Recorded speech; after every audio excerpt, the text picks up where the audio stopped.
तो के कौन तकलीफ बारे? भैया हाँ बोल बहन। दारू पी के आवत था, रोज मारत था भैया। अरे अरे सरवा पैसा कहाँ से पावत रे दारू पिए के? हमार करम फूट गया भैया। अरे आप करम तोर हम नहीं फोड़ा रे, इको तो मतरिया बुझरी फोड़े बा।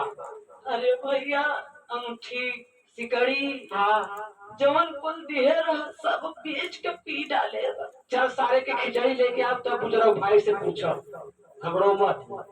अरे भैया करे तोर तोर बुढ़िया बुझरी जहाँ था कहा तो के रे? अरे मोरी भैया मत रो चुप लगाओ चल। पायल पायल जब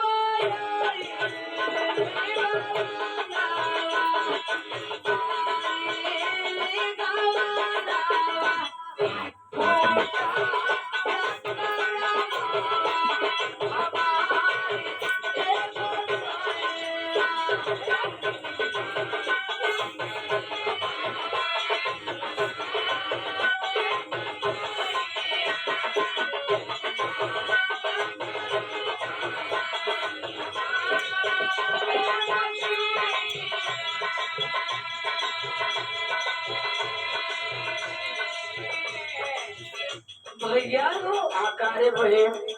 अरे भैया पहले पहले आए हम जान गए मोरी भैया। आय हाय हाय का जाने रे रातन का किस रे? सुना भैया हाँ बोलू।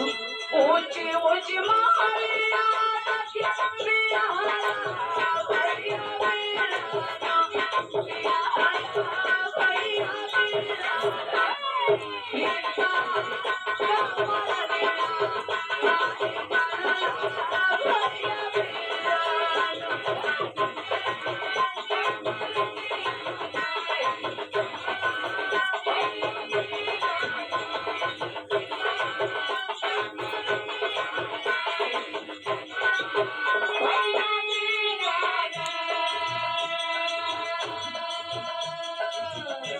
ए भैया कारे बहन।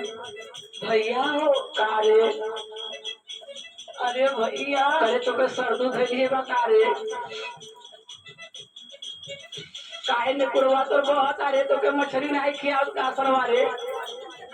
अरे भैया सुना इतनी तकलीफ बा भैया का बताई। अरे तो चिचिया वरिया पूछबे हमरे का परवा पर पूछबे। माई मोरा